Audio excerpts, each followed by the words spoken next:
El 24 de febrero del año 2022, el mundo regresó a la era de la infamia. Lo que llevábamos décadas sin ver, de repente un país invadió a otro. En este caso, Rusia invadió Ucrania, arrancando así ríos de muerte, de sangre y de polémica a nivel mundial, creándose de nuevo otra guerra fría. Y antes de seguir esta introducción, como sé que aquí abajo van a aparecer un montón de insultos, como siempre que trato un tema así, pues quiero comentar algo brevemente. Creo que el periodismo de misterio, el periodismo que hacemos, tiene que hablar de este tipo de temas cuando son noticias y nos interesa absolutamente a todos. Hoy tenemos además a Simón Suárez Cuadros, que es profesor de la Universidad de Granada, es un experto en todo lo que tiene que ver no solo con Ucrania, sino también con Rusia y toda esa zona de los países del este. Ha publicado varios libros, ha sacado un libro ahora que se llama Entender Ucrania en su contexto geopolítico. Cuando le entrevisté para Caracol, justo cuando arrancó el conflicto, ese podcast tiene está cerca de las 900.000 reproducciones solo en YouTube, con lo cual, sumando el resto de plataformas, ha pasado del 1.000.000 de reproducciones de sobra. Quiero hacer esta introducción comentando eso, ¿no? Siempre que hay algún tema así, ya llegarán los de siempre a decir Juan que habla de misterio y no de estos temas, otros que si soy de derechas, de izquierdas o de centro o de arriba o de abajo. Lo único que quiero deciros es que obvio voy a seguir haciendo programas así. Hay una cosa que se llama libertad de expresión, que es magnífica. Luego otra cosa es que odio cualquier tipo de violencia.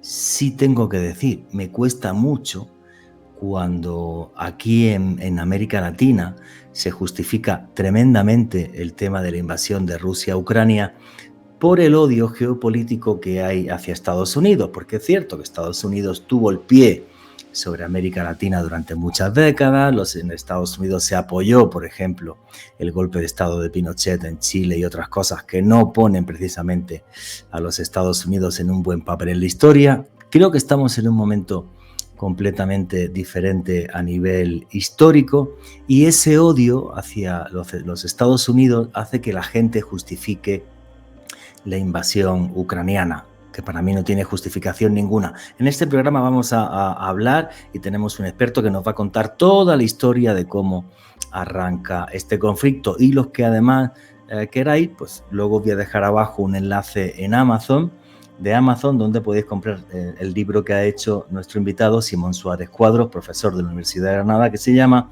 Entender Ucrania en su contexto geopolítico. Bien, tengo que decir que odio cualquier tipo de violencia, absolutamente cualquier tipo de violencia. El que un país invada a otro país y parte del mundo guarde silencio, por ejemplo, cuando hay crímenes de guerra en Bucha, donde se abusa, por ejemplo, por parte de 5 soldados rusos de una niña de 14 años, me parece una auténtica bestialidad. Me parece una bestialidad que hace pocos días el señor Putin atacara un hospital pediátrico en Kiev, falleciendo más de 30 niños, y el mundo calle. Creo que por encima de ser de derechas o de izquierdas, ser humano es más importante. Y en este mundo globalizado y en este mundo polarizado, la humanidad cada día importa menos.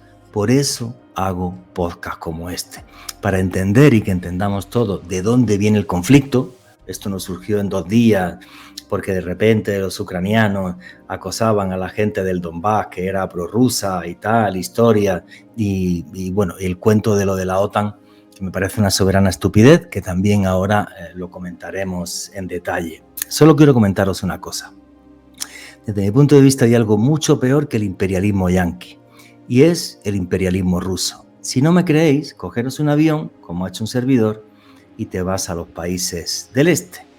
Cuando yo estaba en Rumanía el año pasado, me decían, Dios nos libre otra vez del yugo ruso, porque aquí estuvimos bien fastidiados con los rusos durante mucho tiempo, y ahora efectivamente Rumanía es un país de la OTAN, es un país de la Comunidad Económica Europea.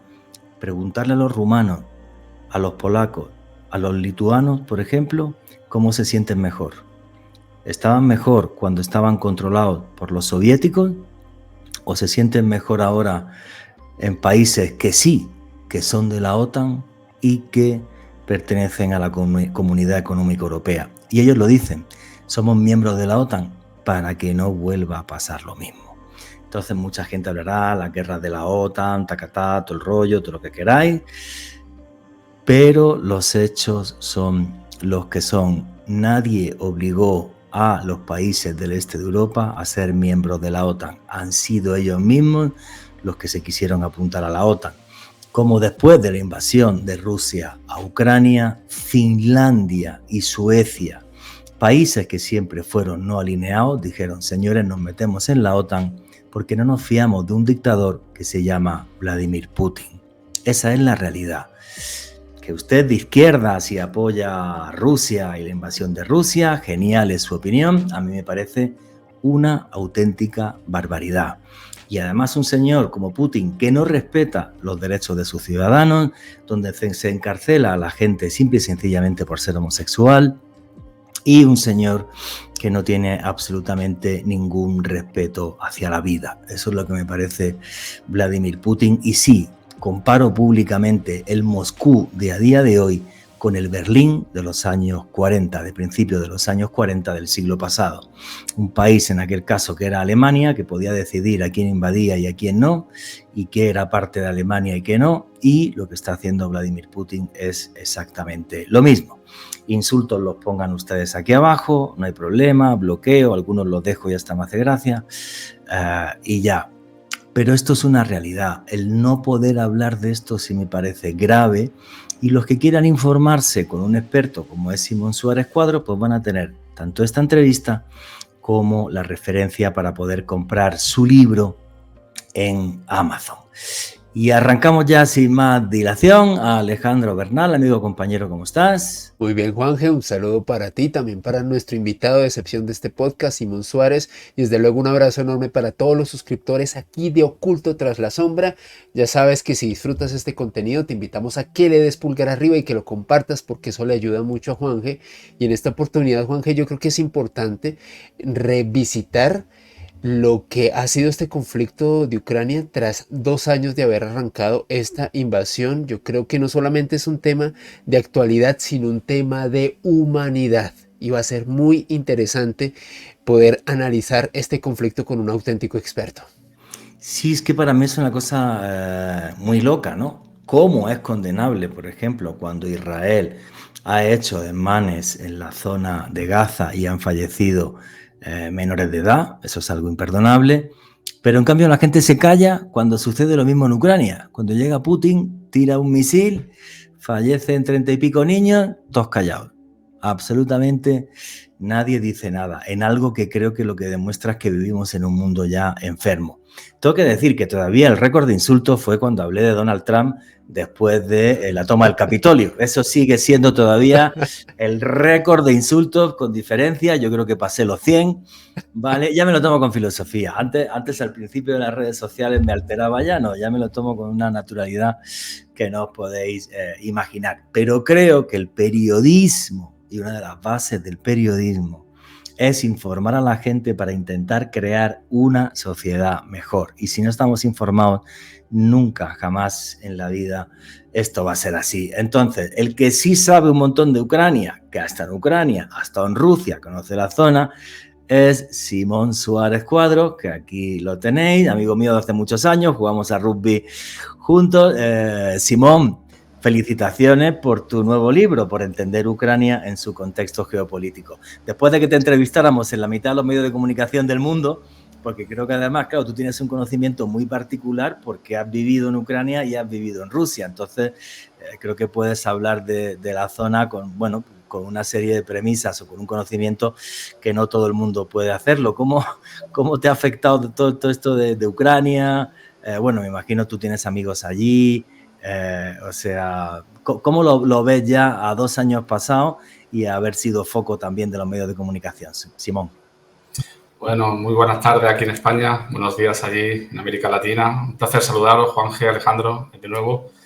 Y nada, bueno, pues todavía un poco superado el shock inicial, lógicamente, porque al principio, especialmente para mí, fue bastante duro, por lo que tú comentas, ¿no? Tengo bastante gente conocida allí, que lógicamente vivieron situaciones muy duras al principio. Lo que tienen las guerras, al final te vas adecuando un poco a lo que va pasando, cada día siguiendo las noticias, sigo las noticias cada día de lo que sucede allí. Y, hombre, cuando hay actos violentos como el que tú has mencionado precisamente del hospital, de niños en Kiev, pues lógicamente son cosas que te duelen y demás, ¿no? Pero bueno, yo siguiendo la actualidad de Ucrania, lógicamente preocupado también por mi gente, por mis conocidos, deseando que esto acabe, pero lamentablemente todavía no le veo una solución a un corto plazo. Y a nivel personal también te llegaron insultos, historias y cosas por Bueno, contar la yo historia o no. la verdad que no soy muy usuario de redes sociales. Tengo algunas y demás, pero no me manifiesto. Bueno, lógicamente pongo cosas y demás que afectan al conflicto, pero no, por ahí no me ha llegado mucho a mí. Sí es verdad que yo he dado muchas conferencias aquí en España, en varias universidades, y siempre existe gente que interviene pues, con lo que tú has mencionado antes, justificando un poquito. Aquí en España por lo menos se dice que parte de la culpa se le echa a la OTAN, a Estados Unidos, efectivamente. Pero bueno, yo lógicamente son argumentos, bueno, yo lógicamente los respeto, solo no los comparto, lógicamente, porque yo tengo otra visión del conflicto. No voy a ser yo quien defienda la política americana, la política internacional americana, porque lógicamente ellos también han cometido muchos abusos en muchos momentos, pero de la misma forma que se tienen que criticar esos momentos, o sea, lo que ha hecho Estados Unidos, pues yo creo que hay que criticar ahora lo que está haciendo Rusia, porque al fin y al cabo es lo mismo, él está haciendo lo mismo. Entonces, bueno, yo lógicamente pienso bien documentado y todos esos argumentos que me han manifestado las conferencias, pues he intentado rebatir con otros argumentos, con cifras y demás, ¿no? Entonces, bueno, pues... pero bueno, lo que soy insulto y eso no he tenido. También es verdad que es diferente de cómo se está viviendo, yo creo, el conflicto aquí en Europa a cómo se está viviendo en otros lugares, ¿no? Lógicamente también. Sí, lo tenemos más cercano y le vemos a la amenaza más cercana, ¿no? Lógicamente también. Sí, porque lo que pasa es que en Europa lo tenéis a la vuelta de la esquina, entonces el conflicto se ve de una forma muy diferente a como se ve acá, que está a miles de kilómetros y no afecta a nadie. Lo que comentabas creo que es clave. Fíjate, en mi libro Conspiración hay un capítulo entero a denunciar los abusos de los Estados Unidos a lo largo de la historia, desde la guerra hispano-cubana, en la que no les importó cargarse 100 y pico personas de ellos mismos en el Maine para justificar, en un barco que metieron en La Habana, para justificar el ataque primero a Cuba, se quedaron con Cuba, nunca soltaron Guantánamo, se quedaron con Puerto Rico, la isla de Guam, que sigue siendo suya, y en Filipinas cometieron un genocidio de más de 1,5 millones de personas, y esto que está súper documentado, es algo, por ejemplo, que pongo en mis libros, que cuando lo hago, obviamente todo el mundo dice, qué bien que Juan, que es un tío de izquierdas, porque está en contra del imperialismo yanqui, pero si hablo de la invasión de Ucrania, entonces ya soy un fascista, pro-OTAN y pro-yanqui y no sé qué. Creo que el mundo perdió la sensatez. Hemos perdido la sensatez en esta polarización absurda que hay y además donde cada vez más cuesta hablar en libertad, además de este tipo de temas, ¿no? Por eso creo que sí son importantes podcasts como este que hay aquí ahora mismo, donde lo que vamos a hacer es intentar informar a la gente y que cada uno luego, obvio, se documente y tenga su opinión. Simón, para entender el conflicto sin irnos muchísimos siglos atrás, ¿vale? Aunque bueno, se crean las RUS, está la RUS de Kiev y todo esto y tal, creo que la clave de todo es ya cuando nace la Unión Soviética, la Unión de Repúblicas Socialistas Soviéticas, que yo creo que ese nacimiento de la Unión de Repúblicas Socialistas Soviéticas son claves 3 países, que es Rusia, Ucrania y Bielorrusia. ¿Cómo es ese momento? Que si crees que es fundamental dar algún dato a la gente, Simón, de la época anterior, dalo, que ahí tienes el micro para ti, ¿vale? Bien, bueno, pues Sí, lógicamente nos podemos remontar más atrás, pero yo creo que como punto de comienzo puede estar bien ahí. O sea, puede estar en la creación de la Unión Soviética, donde ya Ucrania tuvo un papel fundamental durante un breve periodo de tiempo, justamente después de la Primera Guerra Mundial. Tuvo una parte de Ucrania, la parte occidental, la parte de hoy occidental, tuvo un breve momento de independencia. Hubo movimientos nacionalistas muy fuertes ahí que intentaron sostenerse de forma independiente, pero bueno, finalmente se metieron dentro de la Unión de Repúblicas Socialistas Soviéticas, de la URSS, ¿no? de la Unión Soviética, y efectivamente fueron uno de las repúblicas fundamentales, como tú has mencionado. Fueron 15 repúblicas finalmente las que se integraron en la Unión Soviética, pero efectivamente Rusia, Ucrania y Bielorrusia eran las más importantes de todas ellas, ¿no? Y fueron las que dieron pues sustento y demás fuerte. Y bueno, ahí ya digo, siempre la parte de Ucrania occidental que no quería, parece, integrarse, que fue un poco beligerante en este primer momento dentro de la Unión Soviética, que después durante la época de Stalin, sufrió una fuerte represión con el Holodomor, en los años 30, ¿no? Y demás, pues siempre fue una zona, digamos, de resistencia ante el poder soviético, ¿no? Perdona que te corte, Simón. Lo que nos estás hablando es que desde el principio sí hubo una parte de Ucrania, entre comillas, que era prorrusa. Ahí estaría el Donbass, me imagino, aunque el Donbass incluso creo que fue el mismo, no sé si fue Lenin o Stalin el que hicieron que fuera parte de Ucrania. Eso me gustaría que me lo comentaras ahora. Pero es como que siempre hubo una parte de Ucrania que fue más prorrusa y una que no. Y un conflicto que creo que es clave porque es muy doloroso para los ucranianos, porque en el Holodomor, que significa hambruna, juraría en ucraniano, fueron 7 millones de personas las que se carga Stalin, que es que no fueron ni una ni dos. Creo que esto es clave. ¿Cómo es esa época y cómo es esa parte prorrusa y pro-ucraniana de toda la vida, Simón? Sí, bueno, si hablamos de zonas de Ucrania, o sea, incluso nos tendríamos que remontar un poquito más atrás en el tiempo, pero porque lógicamente las cuestiones lingüísticas son cosas que digamos que son muy lentas, ¿no? Son muy lentas. En el siglo XVII ya fue cuando la zona oriental de Ucrania, lo que hoy conocemos como el Donbass, es cuando se va acercando más a Rusia, ¿no? A partir de ese momento, pues empieza a haber una política de rusificación de ese territorio. El Imperio ruso, que ya estaba en crecimiento y demás, empieza una política de rusificación de ese territorio y como consecuencia de ello, ahí se va imponiendo el ruso. La otra zona de Ucrania, la Ucrania occidental, siempre estuvo más ligada a otros estados como la Unión Polaco-Lituana, posteriormente al Imperio Austriaco, posteriormente al Imperio Austrohúngaro, y ahí se mantuvo más el ucraniano. Entonces, por eso siempre en Ucrania siempre había una zona a mí más que prorrusa me gusta decir ruso-parlante y otra más ucranio-parlante, ¿vale? Y claro, cuando el problema más gordo, aunque ahora volvemos al tema del Holodomor, pero el problema más gordo es cuando se consigue de nuevo la independencia en el año 91, pues se encuentran con ese país que efectivamente tiene dos realidades, una ruso parlante y una ucranio parlante. Me imagino que, como esto es un poco más actual, después volveremos sobre ello, simplemente para ver el tema también del Holodomor, para no dejarlo ahí en el tintero, que lógicamente es una cosa importante.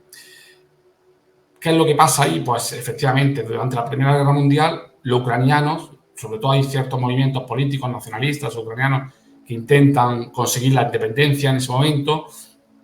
Y bueno, es el momento de creación de la Unión Soviética. En Ucrania había partidarios de los bolcheviques y había partidarios de estos movimientos nacionalistas ucranianos. No llegó a haber una guerra civil, pero sí llegó un conato de violencia entre los dos sectores y finalmente se impusieron los bolcheviques y por eso se integró también en la Unión Soviética. Pero claro, los movimientos nacionalistas siguieron y incluso durante los primeros años de la Unión Soviética también tuvieron cierta actividad. Entonces, después con la llegada de Stalin sí, digamos, con sus políticas represivas y demás, pues sí tomó más, digamos, intentó atacar o contrarrestar esos movimientos nacionalistas con el Holodomor, que básicamente lo que hizo fue dejar sin alimento a una zona de Ucrania. ¿Por qué surge esto? Bueno, pues como los oyentes sabrán, pues la Unión Soviética, una de las propuestas que lo que proponía era la nacionalización de todos los territorios, no podía existir la propiedad privada, pero la realidad de Rusia era diferente a la de Ucrania. En Rusia, en el periodo anterior, sí existían grandes terratenientes con provincias gigantescas que eran propiedad de una sola familia y demás. En Ucrania lo que predominaban eran los pequeños y medianos propietarios. Entonces, cuando se hace esa nacionalización de las tierras, la reacción en Rusia y en Ucrania fue diferente. En Rusia, digamos que la mayoría de la gente sí quería esa nacionalización de las tierras porque, ya digo, estamos hablando de gente que tenía miles y miles de hectáreas. Mientras que en Ucrania la reacción fue diferente porque se le estaba quitando la tierra a pequeños y medianos propietarios. Entonces, eso también conllevó un movimiento opositor ahí en Ucrania, que fue lo que derivó posteriormente en ese castigo de Stalin de dejarlos sin víveres, y que provocó el Holodomor, que ahora se está estudiando muchísimo, lógicamente, porque mucha gente lo ve como el inicio de todo este enfrentamiento entre Rusia y Ucrania. Y, bueno, tú has mencionado 7 o 8 millones de habitantes, de personas que murieron. Ahí sí hay estudios que hablan incluso hasta de 15 o más. O sea, que las cifras varían bastante. Eso no es difícil saberlo. Sabemos que en este tipo de conflictos las cifras es el gran misterio porque no interesan, lógicamente, que salgan a la luz muchas veces. Sí, claro, y un Holodomor, y corrígeme si me equivoco, lo que yo he leído del Holodomor de Stambruna es que lo que hace Stalin es confisca todo el grano que está saliendo de Ucrania, lo utiliza para arrancar sus famosos planes quinquenales, pero a la gente no le deja que coma. Y hay momentos de hambre terribles, hay muy pocas fotos de lo que yo he visto, muy poca fotografía, pero momentos de hambre terribles donde se habla de los padres comiéndose los cadáveres de los hijos y cosas terroríficas, de forma que mucha gente sí ve el Holodomor, o sea, Holodomor, como se diga, como el comienzo de ese odio de una parte de Ucrania hacia Rusia, en el sentido de decir, Dios mío, que habéis hecho que hasta mis hijos se mueran de hambre y esto al final, ¿para qué sirvió? Para crear una serie de odios tremendos. Y bueno, Stalin la tenía clara. Stalin lo que quería era un genocidio, que fue lo que hizo. Usted es ucranio parlante y usted está pensando en la independencia, te voy a dar yo independencia. ¿Fue más o menos así o estoy diciendo alguna barbaridad, Simón? No, sí, básicamente fue eso, fue lo que se hizo y bueno, y tuvo unas consecuencias graves. Y lógicamente, claro, ese tipo de heridas permanecen. Estamos hablando, bueno, eso sucedió hace menos de 100 años, hace unos 90 años aproximadamente, y fijaros que ahora vuelve, ¿no? O sea, se habla bastante, se está estudiando bastante el Holodomor. Lógicamente, en ese momento, en la época soviética, se intentó ocultar y demás, pero ahora se están sacando documentos a la luz que lo muestran cómo fue y demás. O sea, efectivamente fue así. Terrible. Bueno, entonces vamos a meternos ya. Después de que pasa el Holodomor y Ucrania es uno más de la Unión Soviética, ¿cómo es la relación de Ucrania con Moscú y con Rusia en toda la época soviética hasta que cae el muro? ¿Cómo fue esa relación, Simón? Bueno, pues ya, lógicamente hay que verlo por diferentes periodos. Si ya hablamos del periodo posterior a Stalin, siempre en la parte occidental de Ucrania siempre existió ese reducto, vamos a decir, nacionalista ucraniano, que estaba en contra de pertenecer a la Unión Soviética. Lo que pasa es, lógicamente, ya en la época posterior a Stalin ya estaba bastante controlado, era un movimiento bastante minoritario y demás, ¿no? Entonces, bueno, finalmente Ucrania se integra en la Unión Soviética. Hay un momento también clave que a mí me parece importante reseñar, que ya es con Khrushchev, que, bueno, fue el secretario general del partido, el que siguió a Stalin, y que, bueno, sube al poder tras él, y él hizo carrera política en el Partido Comunista Ucraniano. O sea, dentro de la Unión Soviética hizo carrera política en el Partido Comunista Ucraniano. Hay un momento controvertido, que es en 1954, se celebraban en el 300 aniversario del Tratado de Pereyaslav, que es un tratado que se firmó en 1654. Ya digo, que tampoco quiero volver muy locos a los oyentes, pero en ese momento fue cuando la Ucrania oriental se integra en el Imperio Ruso, ¿no? Entonces él quiso rememorar un poco esa fecha ese 300 aniversario, y también se interpretó un poquito como una muestra de cariño a los ucranianos después del periodo stalinista, que había sido muy duro para ellos, y entonces fue cuando decidió integrar la península de Crimea dentro del territorio de Ucrania, que efectivamente, geográficamente parece que es donde pega, ¿no? Justamente al sur de Ucrania, pero que hasta ese momento perteneció a Rusia. Entonces, bueno, en ese momento estamos hablando de otro momento diferente. Ya sabíamos lo que la Unión Soviética representaba, la hermandad de los pueblos que la integraban y demás. Bueno, entonces ahí, utilizando términos que se utilizaban en esa época, pues se decía que entre la hermandad que existía entre el pueblo ruso y ucraniano se hacía esa entrega al pueblo ucraniano de lo que era Crimea, ¿no? Claro, ellos no esperaban que 40 años después se iba a disolver la Unión Soviética, ¿no? En ese momento.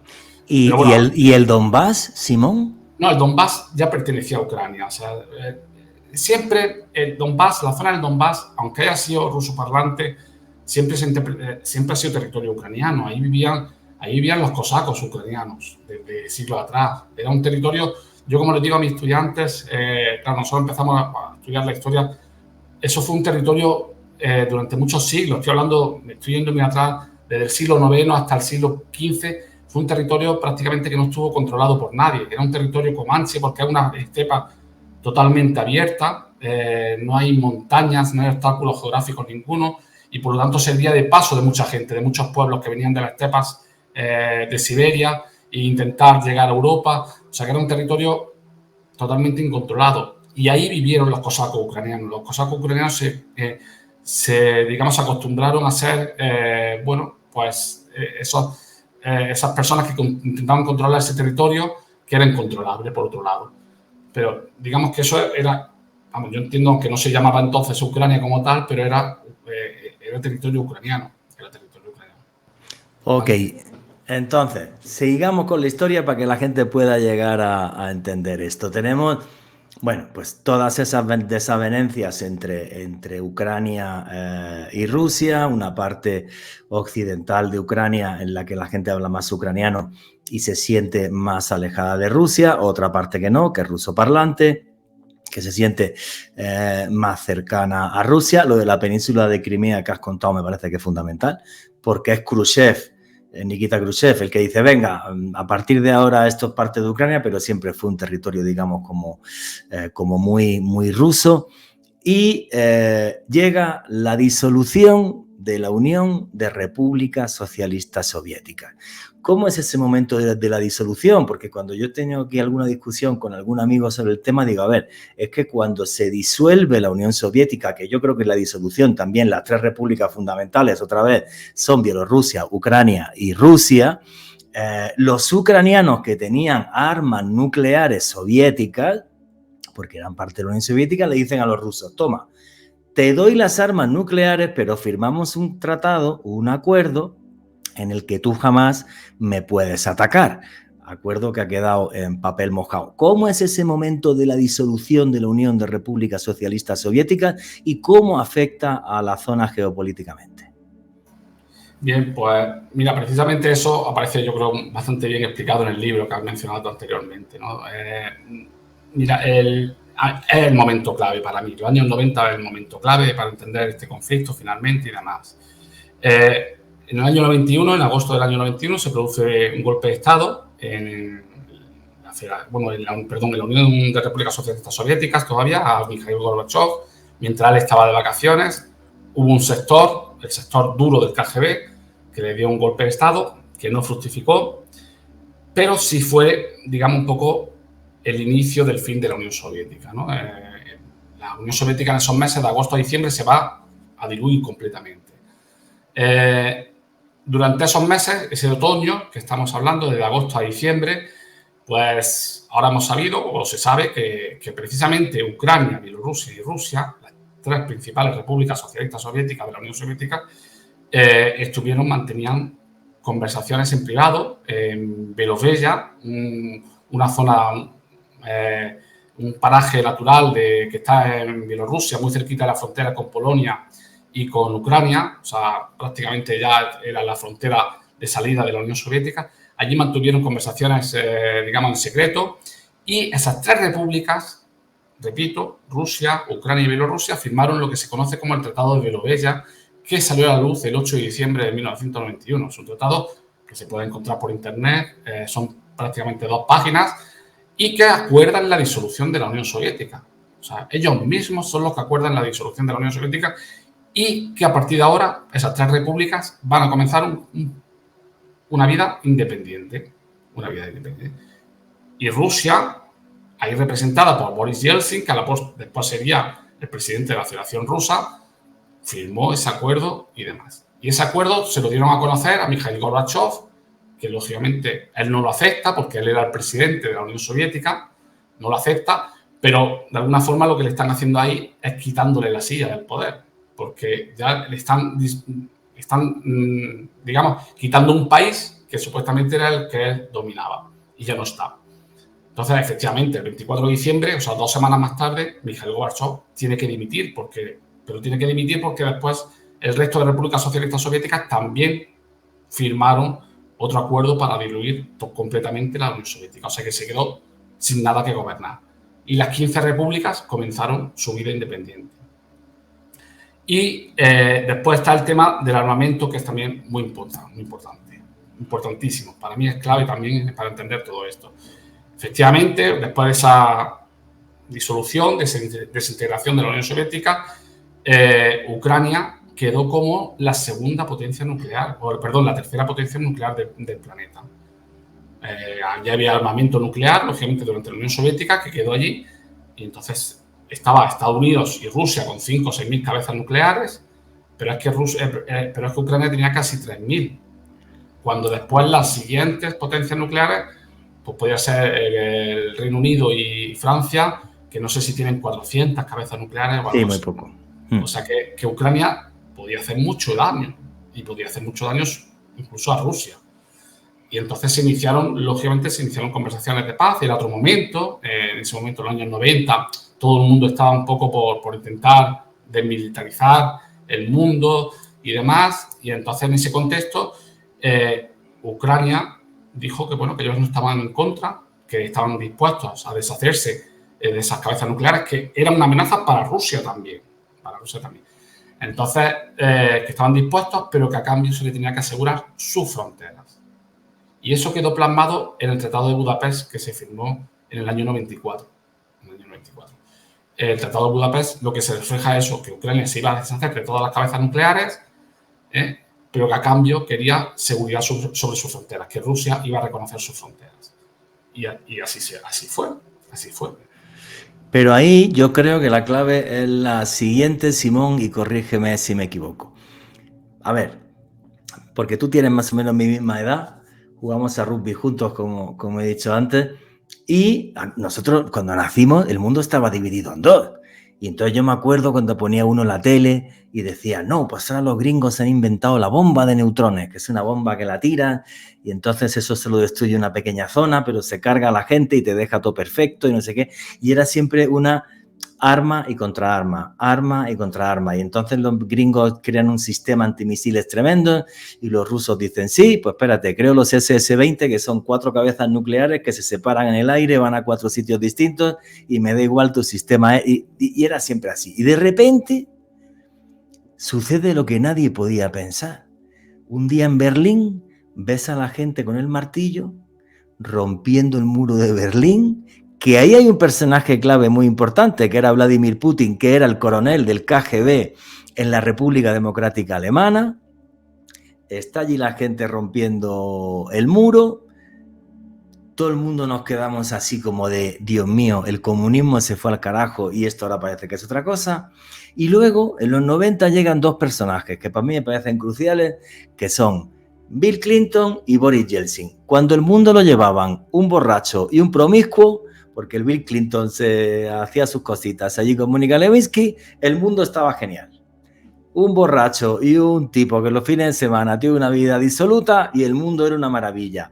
Ya no queríamos guerra, oye, vamos a crear una serie de tratados para empezar a quitar armas nucleares, ya buen rollito, ya no tiene sentido la economía comunista. Es absurdo y a día de hoy los países comunistas como Vietnam o como China tienen economía capitalista, esto ya se acabó.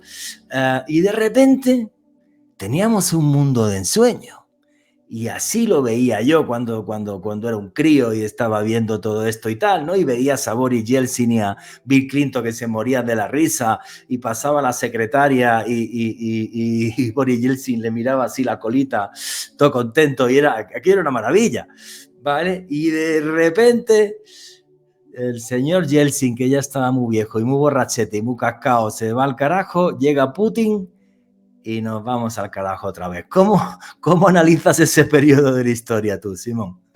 Bueno, pues sí, efectivamente, vamos, yo por lo menos así en Europa así lo vivimos, ¿no? Vivíamos en un mundo bipolar. De hecho, a mí quizás fue lo que me llevó a estudiar estos países, ¿no? Ese interés, ¿no? Eso a lo desconocido en aquellos momentos. Precisamente ahora se cumplen 35 años de la caída del muro de Berlín, ahora en noviembre. Y yo, a mí cuando me preguntan por qué estudiaste filología eslava, yo digo que probablemente fue eso lo que me impactó, ¿no? La caída del muro de Berlín y un poco por conocer lo desconocido, ¿no? Y llevarme a conocer aquellos países y demás, ¿no? Fue un poco lo que me atrajo a mí. Y efectivamente los 90 fueron eso, fueron al final, vamos, si lo vemos bajo un prisma un poco más europeo, ¿qué hicieron los países de Europa Occidental? Todos se desmilitarizaron, redujeron considerablemente, las cifras están ahí, redujeron considerablemente el gasto militar. De un 4 o un 5% se pasó a menos de un 2% del Producto Interior Bruto en todos los países de Europa Occidental. Todos los países de Europa Occidental quitaron la mili obligatoria para todas las personas y todo esto fue porque Rusia se abrió, porque ya no era peligrosa como anteriormente se entendía que podía ser, ¿no? O sea, todo lo que sucedió en Europa Occidental fue eso, se reduce el gasto militar porque se piensa que estamos en otro momento histórico y demás. Y eso fue en los años 90, y sobre todo al final de los 90, ¿no? Que fue cuando, sobre todo aquí en España, en Francia, se puso un ejército profesional donde ya no todo el mundo tenía que pasar por allí por hacer la vida obligatoria ni nada, y se redujo considerablemente el gasto militar. Rusia, sin embargo, se mantuvo, a pesar de que los años 90 fueron años muy duros económicamente hablando para Rusia, el gasto militar se mantuvo entonces, ¿no? Y eso efectivamente fue la época de Bill Clinton, por un lado, de Boris Yeltsin, por otro, que ya digo, para Rusia fueron años muy complicados, económicamente hablando, y demás. Y efectivamente ya justamente el 1 de enero del año 2000 llegó Vladimir Putin al poder. Y llega como un salvador, porque la situación económica en Rusia es paupérrima, terrible. O sea, están sumergidos en una pobreza tremenda y de repente creo que lo que marca... yo he leído de esto varias cosas, pero sí quiero tu opinión, ¿vale? Sobre todo en documentales. Hay gente que dicen que Yeltsin era un corrupto del carajo y en el fondo el hecho de que llegara Putin, que era un tipo del que no se tenía tampoco mucha información y tal, era porque Putin no iba a tirar de la manta, ¿vale? Pero creo que también es clave el hecho de que llegue Putin porque de repente llega un tipo que no podemos olvidarlo. Fue coronel del KGB y era de la línea dura del KGB, o sea, aprendió con los mejores, con la Stasi, en la República Democrática Alemana, que esos para controlar población eran los mejores. Llega Putin y llega en plan salvador, pero van pasando los años y él empieza a tener el sueño otra vez de recuperar toda la órbita soviética. Y ahí empiezan los conflictos, sobre todo con Ucrania. ¿Fue así? Sí, fue así, efectivamente. Él, en los años 90, efectivamente, él hizo carrera política de una forma un papel muy secundario, porque después de volver de Alemania, de la República Democrática Alemana, cuando cae el muro de Berlín, él se instala en San Petersburgo. Él era el jefe de seguridad del alcalde de San Petersburgo, de Sobchak, y ahí es donde empieza un poco su carrera política. Lo que se conoce, y casi todo el mundo habla como el clan de los Yeltsin, que efectivamente ellos controlaban todo el poder económico del país, ¿no? En los años 90. Al ver que Yeltsin ya estaba bastante mayor y enfermo y con bastantes problemas y demás, pues quieren buscar una persona a la que pudieran controlar. Y ahí es donde surge, a Vladimir Putin, que apenas lo conocía, nadie lo conocía. De hecho, cuando lo nombran como el sucesor, todos los medios de comunicación que controlaban el clan Yeltsin, se esfuerzan en hacer una campaña brutal para que la gente conozca a Vladimir Putin, ¿no? Porque no lo conocían. Entonces faltaban, me parece que fue en marzo del año 2000 había elecciones presidenciales y él sube al poder el 1 de enero. Entonces en esos 3 meses se hizo una campaña brutal en todos los medios de comunicación para que, bueno, sobre todo esforzándose en hablar bien de Vladimir Putin. Hubo una serie de atentados un tanto extraños que después se piensa que estuvo el KGB detrás de ellos y era porque, bueno, después de cada atentado él salía diciendo que prometía mano dura contra los terroristas. O sea, que fue una campaña también en ese sentido. Eso, hay un montón de documentales que lo muestran, ese tipo de atentados que hubo y demás, que fueron un tanto extraños y que parece que estaban encaminados también porque siempre los rusos piensan que ellos necesitan un presidente duro, fuerte, contundente con sus respuestas y demás. Entonces, parece que esa era la línea un poco que se buscaba, ¿no? Y bueno, así como aparece Vladimir Putin. ¿Qué pasa? Que Vladimir Putin, una vez sube al poder, a todo este clan Yeltsin se los quita del medio. Los liquida. Se aprovecha de ellos para subir al poder y una vez que está en el poder ya los va eliminando. ¿Cómo? De forma muy diferente. Hay algunos que fueron encarcelados, acusados de corrupción, estuvieron en la cárcel durante mucho tiempo, otros que se tuvieron que ir al exilio, otros que murieron en extrañas circunstancias, etcétera, etcétera, etcétera. Bueno, lo de morir en extrañas circunstancias en la Rusia de Putin es bastante normal porque los últimos años desde el conflicto ucraniano hay un montón de grandes empresarios rusos que se han suicidado o se caen por las escaleras de no sé qué hotel y aparecen muertos. Es todo... A ver, que este tío trabajó con la Stasi, leche, en la RDA. Él en eso era un genio, en saber controlar la población. Y cualquiera que le chista y no le gusta, pues se lo quita de en medio. Ahora, eso sí, hizo que una Rusia que venía en los años 90 de una economía paupérrima, de repente la economía rusa empieza a despertar y eso es lo que creo que hace también que el pueblo ruso empiece a querer un montón a Vladimir Putin. ¿Fue así más o menos, Simón? Sí, bueno, la primera legislatura de Putin también fue bastante complicada, ¿no? Tenían el problema de Chechenia no resuelto, una guerra abierta con muchos atentados muy duros para Rusia, el Teatro Dubrovka y la escuela de Beslan, o sea, fueron atentados muy duros y demás. Y la primera legislatura fue un poco para mantener un poco el orden. Es verdad que ya empezó la economía a mejorar. A mi modo de parecer, también Occidente le abrieron un poco las puertas a Putin, en el sentido de que colaboraron económicamente con ellos para que Rusia pudiera despertar y demás. Y bueno, efectivamente, en el plano económico, Rusia mejora. Los años 90 fueron catastróficos para Rusia. Y las 2 primeras legislaturas de Putin, desde el año 2000 hasta el 2008, la economía mejora. La economía mejora sustancialmente. Y entonces ya se va instaurando esa fórmula de que un poco del Salvador, ¿no? de Rusia, que Rusia va recuperando un poco ese orgullo perdido durante los años 90 y también de gran nación, que obviamente la es, ¿no? Es un país enorme, es el más grande del mundo y tiene un montón de recursos de todo tipo para tener una gran economía, lógicamente. Después vino el intervalo del 2008 al 2012. En ese momento... la constitución rusa impedía a Putin presentarse otra vez. Aquí es donde ya empiezan sus estratagemas, ¿no? Durante 4 años cede el poder a Dmitry Medvedev y él pasa a ser primer ministro. En esos 4 años se cambia la constitución rusa, pues eso ya lo veremos posteriormente. Y lo único que en esos 4 años, es verdad, del 2008 al 2012, cuando está Dmitry Medvedev, estuvo a punto de salirle la cosa mal, porque fueron quizás los mejores años económicos para Rusia.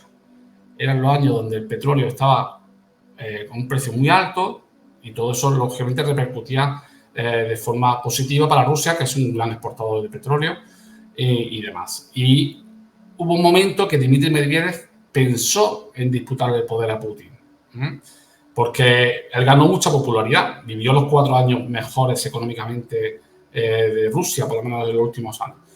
Lo que pasa que de forma, último momento decide no presentarse y de nuevo en el 2012 se cambian las tornas. Vladimir Putin pasa a ser otra vez presidente de la Federación Rusa y Dmitry Medvedev pasa a ser primer ministro. Pero ahora ya, en vez de 2 legislaturas de 4 años, se cambió la Constitución para 2 legislaturas de 6 años. O sea que aquí Putin se aseguraba el poder durante 12 años más. Ahora ya la ha vuelto a cambiar y ya puede permanecer hasta que toda la vida, sí, como buen dictador, sí, efectivamente. Oye, y en todo ese proceso que nos lo ha resumido genial para ver cómo Putin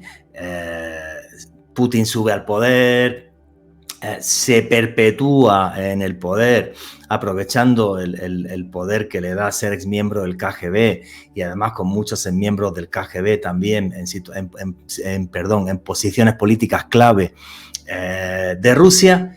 Y en paralelo tenemos Ucrania.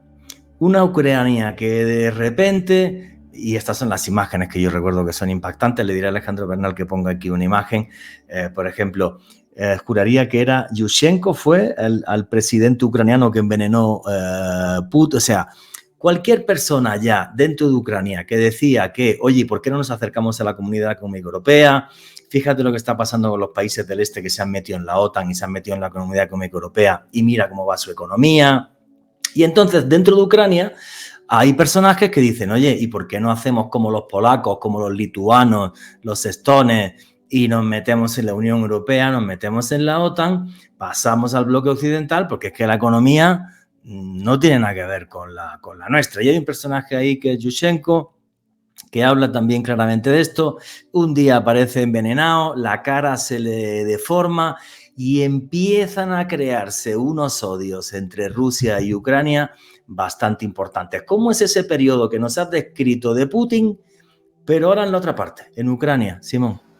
Sí, bueno, pues durante los años 90, Boris Yeltsin, por lo menos a mi modo de ver, también fue un poco más inteligente en este sentido, porque, él acepta de que hay dos países diferentes, dos países, aparte aquí Ucrania, él lo acepta, él lo firmó, que va a ser un país independiente y demás, y, colabora con ellos, le vende el gas más barato.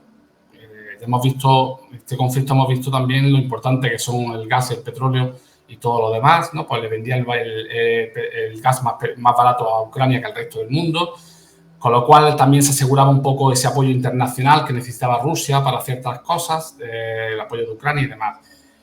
Putin rompe con esto.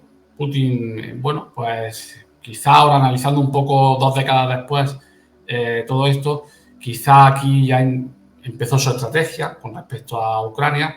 Él dijo que Ucrania era un país independiente, que por lo tanto tenía que pagar el mismo precio por el gas que el resto de países, a pesar incluso de que todo el gas que iba para Europa pasaba por Ucrania y demás, ¿no?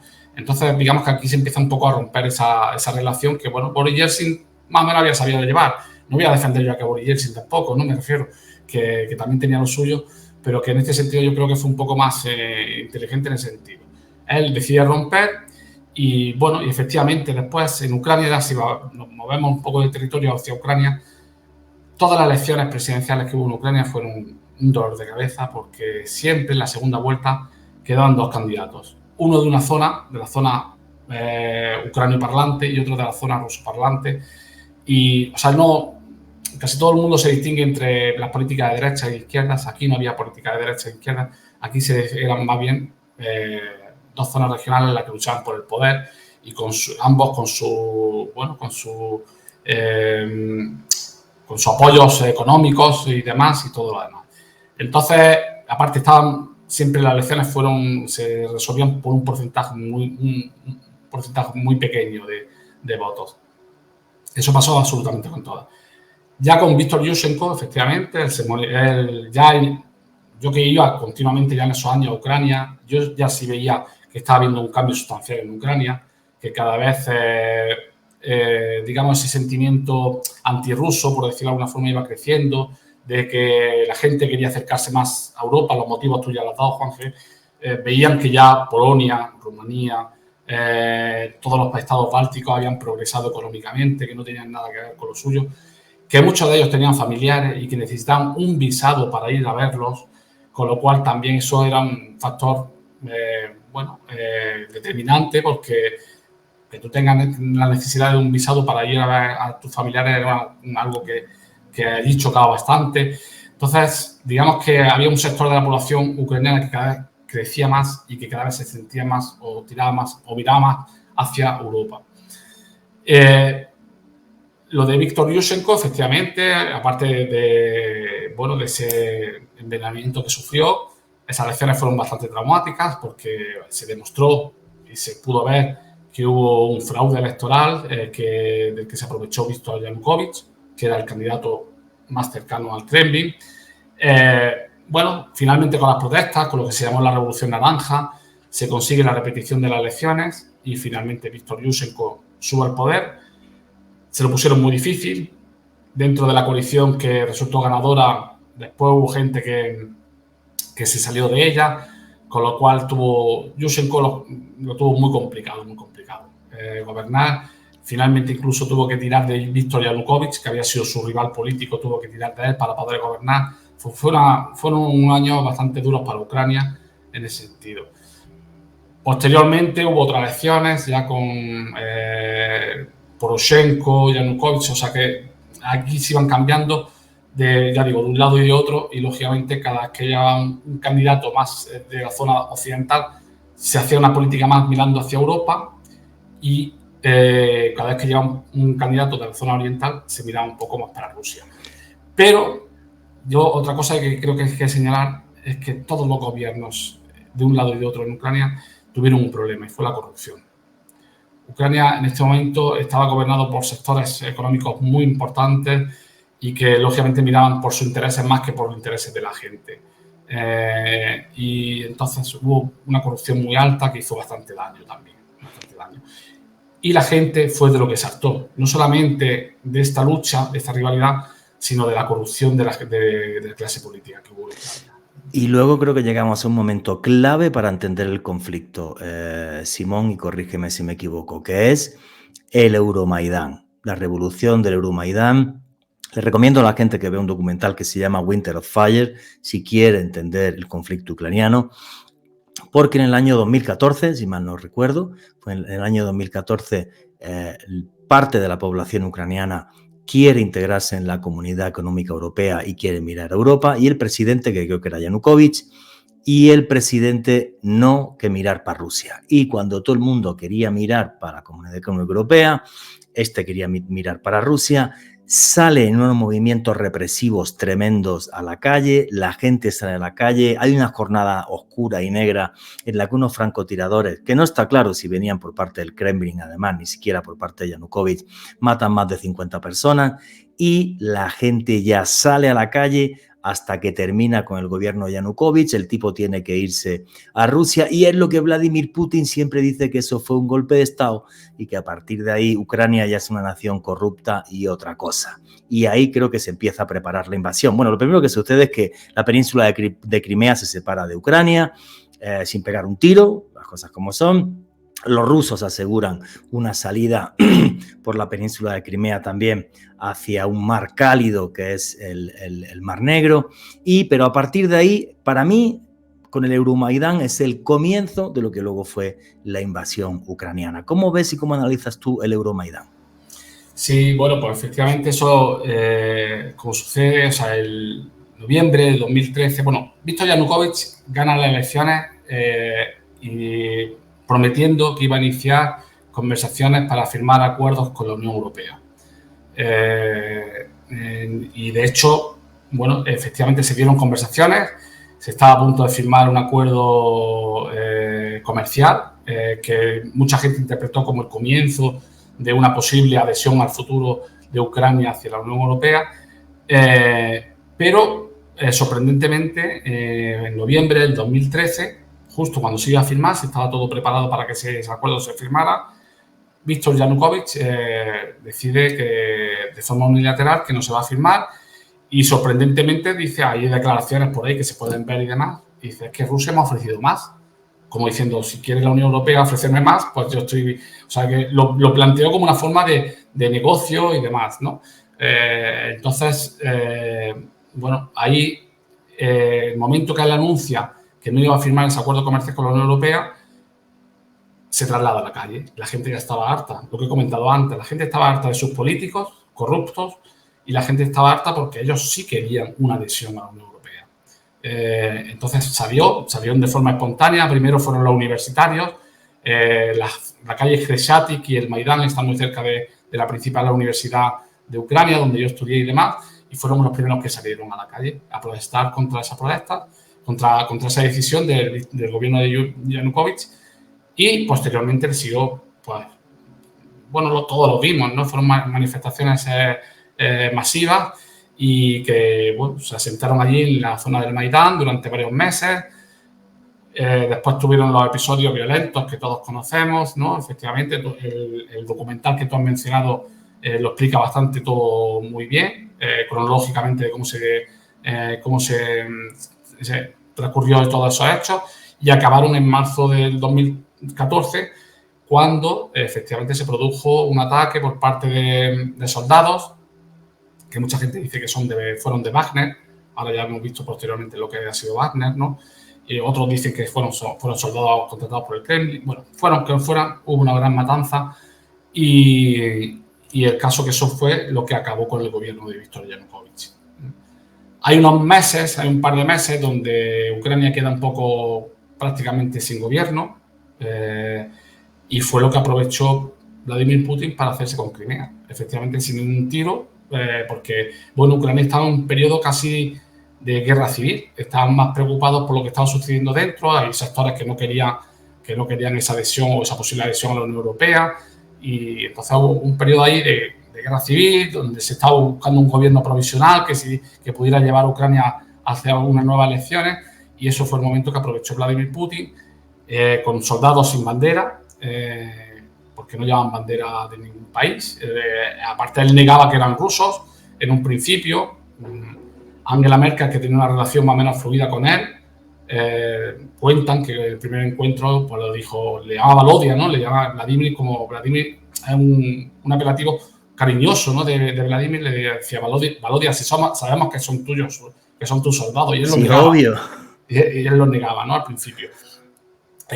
Y bueno, pero que finalmente ocupó Crimea y apoyó, hubo dos provincias, Donetsk y Lugansk, que es lo que se conoce como el Donbass, que se proclamaron repúblicas independientes, repúblicas populares independientes, y él, digamos, que apoya a esas repúblicas. Ahora y ahí sí entra Wagner, en el Donbass. En Donetsk y Lugansk, ahí sí entra Wagner. Wagner, es difícil saber dónde estuvo, pero yo pienso que sí, porque lógicamente, es un ejército profesional, privado, que ha actuado, se sabe que actuó en Siria, se sabe que está actuando en muchos países africanos, en la República Africana y demás. O sea, en Sudán, efectivamente, están actuando en un montón de sitios, y yo entiendo que fue el apoyo también que tuvo ahí, lógicamente. Claro, entra Wagner, arma a la población civil en el Donbass, arman a la población civil, los entrenan y además de eso, Putin da 500.000 de pasaportes rusos a la gente que está viviendo en el Donbass. Y para mí ahí es el principio del conflicto. O sea, el Donbass se iba a separar sí o sí, o por las buenas o por las malas, pero ya armados hasta los dientes y con pasaportes rusos. O sea, lo puso en bandeja desde mi punto de vista. No sé qué opinas, Simón. Sí, bueno, ese es lógicamente el origen del conflicto. Aparte de aquí, los ucranianos siempre lo dicen. Nuestra guerra no empezó en el 2022, sino empezó en el 2014. Porque efectivamente ahí allí, bueno, el ejército ucraniano se mete en el Donbass para intentar evitar lo que estaba sucediendo y demás, ¿no? Y lógicamente el apoyo de armas, la gente del Donbass lo estaba recibiendo por parte de Rusia.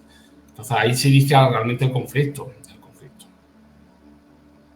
Y un conflicto que sigue hasta el día de hoy con una cantidad de infamias y de barbaridades tremendas. Yo ya, bueno, como vivimos en un mundo tan polarizado y tan ridículo, pues si usted es de izquierda, si está en contra de la OTAN y del neoliberalismo, entonces apoya a Rusia. Da igual que en Bucha mataran a todos los hombres y abusaran de todas las mujeres o de niñas, por ejemplo, y tal, eso se mira para otro lado, o que Vladimir Putin tire un misil y se cargue un hospital con niños, todos nos callamos y miramos para otro lado, lo cual me parece una auténtica bestialidad, pero es un reflejo del mundo en que vivimos. Tú verás los insultos que sí van a aparecer aquí abajo. Y, a ver, Simón, estamos en el punto del conflicto en el que estamos, pero ahora quiero tu opinión personal porque tú has vivido en Ucrania y tú has vivido en Rusia. ¿Cómo lo está viviendo la gente de allá? ¿Qué te dicen tus amigos? Me imagino que ahora se han levantado unos odios tremendos por parte de los dos lados. No hay cifras oficiales de cuántos soldados rusos han muerto y las ucranianas igual, pero se habla de mucho más de 100.000 soldados rusos muertos. Creo que además en este momento significó para Vladimir Putin, que lo hizo pensando que iba a tomar Ucrania en 3 semanas y iba a hacer un genocidio tremendo, le salió el tiro por la culata y lo que quedó claro es que el armamento ruso, con perdón, es una porquería. Todavía recuerdo la entrevista a Vladimir Putin diciendo, todos tranquilos, cuando entren los tanques, los T-90, esto se acaba. Los T-90 están ahí criando malvas porque se los han cargado todos. O sea, él tenía una serie de propaganda de sus aviones, los aviones invisibles rusos, ¿dónde están? Nadie los ha visto. ¿Dónde están los misiles hipersónicos? Creo que he tirado uno. Donde, bueno, se da uno cuenta que el tipo es un genio de crear falacias. Pero tú que has vivido allí, ¿cómo lo vive ahora mismo la gente de allí? Yo creo que ahora mismo ya son unos odios tremendos y una situación muy compleja, porque además el conflicto, ¿esto cuándo va a acabar? Bueno, pues vamos por partes. Primero, la gente de allí, lógicamente, está viviendo una situación muy dura. Es verdad que cuando ya pasa tiempo se normaliza. Yo, pues bueno, hablo con gente continuamente y ya al principio, siempre que había alarmas antiaéreas, pues siempre bajaban a los refugios y demás. Últimamente ya la gente no baja. A mí, mis amigos me dicen, bueno, pues si me toca, me ha tocado, pero no suelen viajar, o sea, bajar porque intentan normalizar dentro de la situación que existe, intentando normalizar su vida. Es verdad que yo la mayoría de la gente que conozco es de Kiev. En Kiev al principio sí hubo bastantes bombardeos y bueno, de vez en cuando hay alguno, como hace unas semanas con el hospital, pero bueno, Kiev no parece la zona más caliente, por decirlo de alguna forma, y demás. Entonces, bueno, la gente ellos están viviendo una situación dura, están en esa fase ya también de un poco de desgaste, moralmente cansado, pero bueno, por la parte ucraniana, yo siempre me transmiten que ellos van a llegar hasta el final, que quieren vencer, que lo único que no quieren es otra vez pertenecer a Rusia y que ellos están dispuestos a llegar hasta el final, muy agradecidos, lógicamente, por la parte de, bueno, a Occidente, por todo lo que ellos saben que sin la ayuda occidental no podían haber parado a Rusia, lógicamente. Tema del conflicto, bueno, Vladimir Putin efectivamente yo creo que planeaba una invasión rápida. Yo, recordando un poco el podcast que me hiciste justamente una semana antes, hice un mal pronóstico porque yo pensaba que no se iba a producir la invasión, como finalmente se produjo. ¿Te acuerdas si se produjo? Bueno, pero que en aquel momento yo creo que nadie tampoco esperaba. Nadie. Yo lo interpretaba como una medida de presión para negociar y demás, pero bueno, efectivamente, finalmente se produjo. Ahora yo creo que estamos en una fase de desgaste de los dos lados y a ver quién aguanta un poquito más. Yo no veo que haya posibilidad ahora mismo de una negociación, aunque se empieza a hablar de ella y demás. Me imagino que en algún momento se tendrá que hacer porque todos los conflictos que empiezan tendrán que acabar. Pero no sé, ahora mismo no me imagino un final, no sé cómo se puede dar un final. Sí es verdad que yo, por lo que veo también por la parte ucraniana, ellos no están dispuestos ya a aceptar cualquier salida que no sea con su integración en la Unión Europea y en la OTAN. Que por otro lado Rusia no creo que lo acepte. Entonces no sé, por eso digo que no sé. Yo creo, fíjate, creo que es muy complejo. Yo creo que por una parte, fíjate, o sea, mira, al final la única forma de que termine el conflicto, desde mi punto de vista, es que Ucrania, quiera o no, le tiene que ceder territorio a Rusia. Ahora, si le cede territorio, lo del Donbass, lo digo como una cosa aparte, lo del Donbass, que como que fuera a ser ruso sí o sí, y yo pensé que la invasión ucraniana iba a ser al Donbass, no a toda Ucrania, eso sí no me lo imaginaba. No me imaginaba que el tipo fuera por Kiev, O sea, que es que no metió ni las tropas ni en Donetsk ni en Lugansk. Fue directo por Kiev y dijo, me quedo con todo, ¿vale? ¿Cómo hace un emperador? ¿Cómo hace un sátrapa, ¿vale? Todo esto le salió realmente mal y ahora el tema es personajes a nivel geopolítico, a nivel mundial, como Donald Trump, cuando llegue al poder, porque va a ganar las elecciones, sí. ¿Qué va a pasar? ¿Qué va a pasar y qué no? Yo creo que la única solución al conflicto es, vale, yo te cedo territorio, pero me tengo que meter en la Unión Europea y en la OTAN. O sea, porque Vladimir Putin, muy listo, hace esto porque dice que no quiere más fronteras con la OTAN y le salen 1000 kilómetros más de frontera con la OTAN, con Finlandia y con Suecia, ¿vale? O sea, no quería más kilómetros de frontera con la OTAN, pues toma, 1000 y pico más para empezar, ¿vale? Entonces creo que la única solución es ceder terreno, pero eso sí, déjame que sea parte de la OTAN y déjame que sea parte de la Unión Europea, porque cada país tiene derecho a pertenecer a la OTAN, a no pertenecer a la OTAN, a la Unión Europea sí o a la Unión Europea no. Entonces, claro, tampoco se puede meter ya en cómo gobierna un país y cómo gobiernan sus dirigentes. Igual que no puede decir quién gobierna en Finlandia o quién gobierna en Suecia. Sí. El tema de Finlandia es para hablarlo aparte, porque fue parte de la Federación Rusa. Pero yo creo que es la única solución. Ahora, ¿eso va a llegar pronto, tarde o cuándo? Porque además fíjate que Ucrania intentó una gran ofensiva, no avanzó ni un metro. Los rusos ahora intentaron una gran ofensiva. Creo que han conquistado 2 localidades, no sé si eran Donetsk o en Lugansk, que no valen ni para un carajo y han muerto una cantidad de miles de soldados rusos, se ha hablado hasta 20.000, absurda. O sea, esto ya no sé. ¿Qué es lo que opinas, Simón? Porque no es fácil. Sí, no, la solución, ya digo, yo no me la imagino. Efectivamente se tendrá que encontrar y probablemente quizá ahí todo el mundo tendrá que ceder algo, como tú has dicho, a lo mejor Ucrania en el territorio, pero bueno, a mí lo que me dicen los ucranianos es que ellos no quieren ceder ningún centímetro de tierra porque si no saben que después volverían, que dentro de 15 años volverían a atacar, ¿no? Es la impresión que ellos tienen y por eso ellos también quieren una seguridad en forma de sustento de la OTAN o de otro tipo. Entonces, ahora mismo estamos en una fase de desgaste, como tú has dicho, la ofensiva que hubo ucraniana no llegó a ningún lado. Ahora la rusa tampoco parece que esté siendo tampoco muy feroz, a pesar de que están muriendo muchísimos soldados rusos, efectivamente, en el frente. Entonces, no sé, siempre después del verano, cuando empieza el frío, cuando se paran los ejércitos porque no pueden avanzar, quizá el momento de reflexión y quizá el momento que pueden decir vamos a negociar algo. Pero yo todavía no lo veo cercano, la verdad. Y tampoco me imagino un final. Ya digo, quizá lo más lógico es lo que tú planteas, ¿no? Una cesión de territorio, porque también por otra parte a Ucrania quizá reintegrar, volver a reintegrar a toda esa población dentro de su país es complicado y no lo sé. Pero está claro que Ucrania no va a aceptar nada que no sea bajo un sustento de seguridad, tanto de sus fronteras que se acuerde, como en forma de que si me atacan otra vez que tenga un apoyo detrás, o por lo menos que se lo piense que me está atacando, que puede tener una respuesta mayor. Por eso es clave en el tema de la OTAN, porque en los años 90, cuando firmaron el acuerdo, te doy los misiles nucleares y nunca me atacas, pues tú me contarás para lo que ha servido. Sí.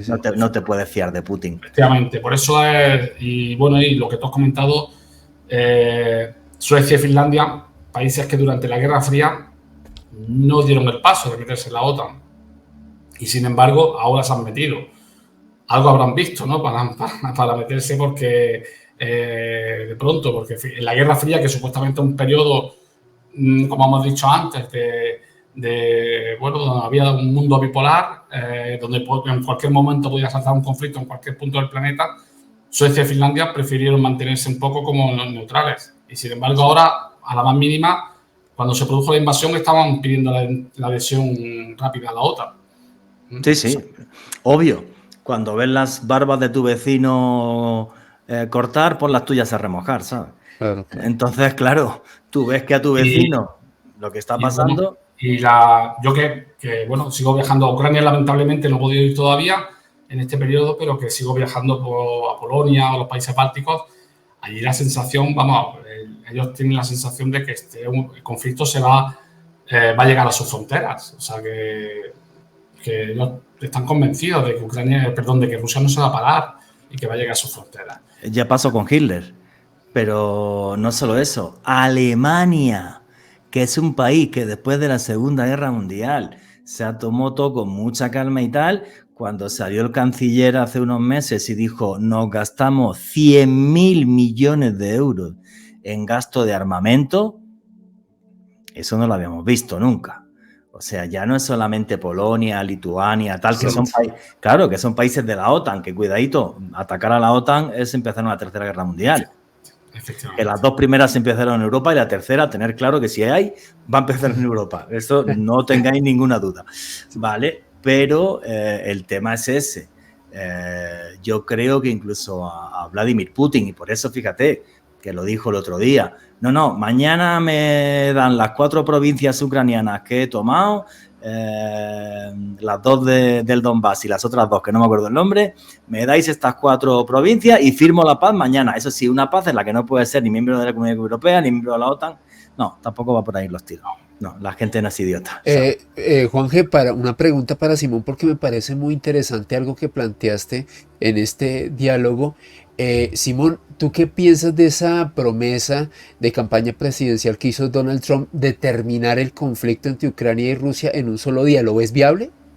Bueno, no creo que no sé, a lo mejor tiene esa varita mágica, pero yo la verdad que estoy temiendo la llegada de Donald Trump al poder, porque, no sé, es que yo lo que me temo es que le quite la ayuda militar a Ucrania y entonces le está dando vía libre a Vladimir Putin. Entonces sí que es verdad que tenemos un problema porque, pero bueno, no sé. Yo la resolución al conflicto la veo complicada. Si Donald Trump la soluciona en un día, no espero nada bueno, la verdad. Donald Trump, cuando hablaba de eso, lo que decía era lo siguiente, era decir, a ver, si es que hay que sentarse con Putin, como él es un hombre de negocios, hay que negociar. Y yo le voy a decir a Putin una cosa muy sencilla. A ver, muy sencillo. Lleguemos a un acuerdo y que te cedan tierra, porque los ucranianos tienen que ceder. Ahora, eso sí, como no quiera, muy sencillo, ahora voy a empezar a enviar los F-122 y voy a empezar a enviar armas de las de verdad, no las que estoy enviando, que son las de segunda fila, y entonces tú me lo cuentas, ¿vale? Lo que pasa que bla, bla, bla, bla. Lo que vete a saber, porque la otra opción que tiene Donald Trump es la que está diciendo Simón Suárez. Yo llego, no doy ni un euro más, ni un dólar más, perdón, America First. Y si Putin sale por la otra punta, que salga por la otra punta. Pero cuidado, que te mete el conflicto en la frontera con la OTAN, ¿eh? Y aparte, ¿cómo va a reaccionar Europa a un genocidio? Porque Putin lo que va a hacer en Ucrania, si conquista Ucrania, es un genocidio, como el que ya hizo en Bucha y en otras localidades. Y cómo se queda Europa quieta viendo eso a 5 metros de la frontera. Entonces, es muy complicado. Creo que, bueno, Putin es un sátrapa, pero incluso Putin, el conquistar ahora mismo Ucrania haciendo un genocidio tremendo y tal, y que todo el mundo esté quieto, tampoco es fácil. Lo que pasa es que hay que decir una verdad. La Unión Europea es una porquería en el sentido de que no son capaces de ponerse de acuerdo en el fondo luego para nada y para llegar a un buen término. Mira Orbán, ahí tienes a Orbán, que es el abanderado de la extrema derecha ahora, o incluso Le Pen, Marine Le Pen, que no yo tal, que son amigos de Putin y que parece que les importa un carajo lo que pase ahí. Entonces es una situación geopolítica muy fea y además ya para terminar este podcast le quiero hacer una pregunta a Simón. ¿Tú crees que a nivel geopolítico, que es de lo que va tu libro, el conflicto ucraniano ha cambiado el contexto geopolítico mundial para décadas? Totalmente. Esto, bueno, no hay nada más que ver lo que ha pasado ya. Y esto, lógicamente, va a costar décadas solucionarlo. Aunque la guerra acabe, aunque se firme un tratado de paz que más o menos satisfaga a ambas partes y demás, la herida queda ahí. Hace ya más de un año estuve yo en Bruselas en un congreso que hubo, se llama Reflexionando sobre la paz en Ucrania. Y hubo políticos ucranianos que estaban allí negociando un poco pues, la posible entrada en la Unión Europea y ellos decían eso, se pone, bueno, es que yo ahora mismo no quiero saber nada de Rusia, pero es que no quiero que se vuelva a saber nada de Rusia en Ucrania durante los próximos 50 o 60 años. Entonces, claro, cerrar la herida esta, eso va a costar mucho tiempo y probablemente 1 o 2 generaciones después. O sea que va a ser complicado. Hacer un pronóstico sobre todo este tipo de cuestiones es muy complicado, es muy difícil. Pero que yo creo que sí, que va a ser muy complejo. La relación va a cambiar. Ese mundo bipolar que hemos hablado antes puede que vuelva. De hecho, yo creo que estamos... Ya ha vuelto. Yo creo que estamos ahí otra vez, porque va a costar. Mira, yo en el mundo universitario, que es donde me muevo, la primera reacción que hubo de la Unión Europea fue romper las relaciones, que incluso académicamente, que es quizá el último muro que debe romperse, pues se rompieron relaciones con todas las universidades rusas, ¿no? Entonces eso va a costar mucho volver a crearse de nuevo y a volver a establecerse. Va a ser muy complejo. Y el mundo, tal y como lo conocíamos, ha cambiado totalmente. Esto ya es otro mundo, otra vez, por desgracia, con guerra fría y no tan fría como la que hay en Ucrania. Esperemos que estos locos ninguno le dé por tocar el botón nuclear y espero que algún día llegue a un acuerdo, más pronto que tarde, lo que pasa que no lo veo fácil. En fin, señores, ya estamos llegando al final de este podcast. Alejandro Bernal, amigo, tu conclusión y tu cierre. Yo creo que ha sido súper ilustrativo lo que nos ha contado Simón. Juanje, una clase magistral de historia y de geopolítica con Simón Suárez. Yo creo que intentamos analizarlo desde el punto de vista más riguroso, mirando los dos puntos de vista, el de la Unión de República Socialista Soviética, el de Ucrania. Va a ser muy interesante lo que va a pasar tras la ascensión de Trump al poder, que creo que los tres damos por sentado que eso ya pasó y va a pasar, simplemente en noviembre se va a oficializar, así que va a ser muy interesante los acontecimientos que van a ocurrir y sobre todo es muy impredecible el panorama que viene a futuro. Y a mí me pueden seguir en redes sociales, en Instagram, en @alebernalpress con @S. Fíjate qué chistoso, Alejandro, cuando estabas dando tu reflexión, sin querer no dijiste Rusia, dijiste la Unión de República Socialista Soviética. Sí. Fíjate, es que es lo que pensamos de Putin, quiere seguir con su rollo soviético, te salió ¿claro? Así, sin querer, pero, sí, él no entiende. Un apunte a mí me parece importante matizarlo. Él quiere lo que significó el territorio de la Unión Soviética, porque volver a políticas soviéticas no, para nada. Aparte él lo ha dejado totalmente claro. O sea, digamos que es defensor de un capitalismo puro y duro. Porque digo esto porque mucha gente que defiende a Putin es porque piensan que lo que quiere es restablecer la Unión de Repúblicas Socialistas Soviéticas tal y como se conocía, pero no, nada que ver en el plano económico. No, en el plano económico no, pues yo creo que el tío es más de derechas que el carajo, pero la apoya a la gente de izquierda. Es una cosa absurda, sí. Es una cosa de locos, tío. Totalmente, sí. Es una cosa de locos. Oye, Simón, tu conclusión, tu cierre, por cierto, el libro Entender Ucrania en su contexto geopolítico, tenéis mucha más información de la que nos dio Simón. Ahí tienes el micro. Bueno, pues nada, agradeceros otra vez la invitación. Siempre es muy agradable compartir con vosotros esta charla. Y nada, espero que a la gente y a vosotros pues, os haya gustado lo que yo haya podido decir aquí. Muchísimas gracias. Muchas gracias, Simón. Y yo para terminar, ¿qué os quiero decir? Que odio todas las guerras y odio toda la violencia. No imaginaba volver a ver países conquistando países, que era algo que después de la Segunda Guerra Mundial quedó claro que eso nunca termina bien, solo en masacre, sangre y en odio. Hay un sátrapa, lo digo así de claro, que es Vladimir Putin, que tiene sueños de imperialismo como los que tuvo Napoleón. Los de Napoleón costaron 3 millones de muertos, los de este hombre no sé cuántos van a costar, y que por desgracia estamos en un mundo dividido, lo veréis en los insultos que van a aparecer aquí abajo, y que ojalá programas como este sirvan para poner un poco de sensatez, porque al final, y yo que he estado en zonas en conflicto muchas veces como es Oriente Medio, ahí al final lo que te das cuenta, la gente lo único que quiere es vivir en paz. Entonces, ojalá los políticos no nos jodan todo esto. Y nunca olvidéis que vivimos en un mundo mágico porque está repleto de misterio.